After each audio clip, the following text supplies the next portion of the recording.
Mercedes-Benz Sprinter, varianta L2H2. Motorizare 2.2 diesel, 115 cai, transmisie în 6 trepte. 2021, 93.000 de kilometri. În zona de încărcare avem podea din Tego, panouri laterale de protecție.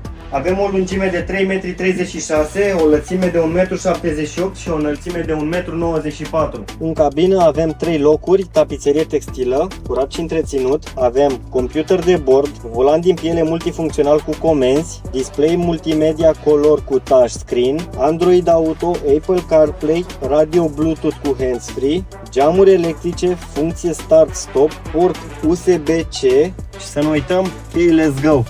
Vrei mai multe informații? Ne găsești pe site-ul autonicodem.ro sau la numărul de telefon 0371 788 878. O zi bună!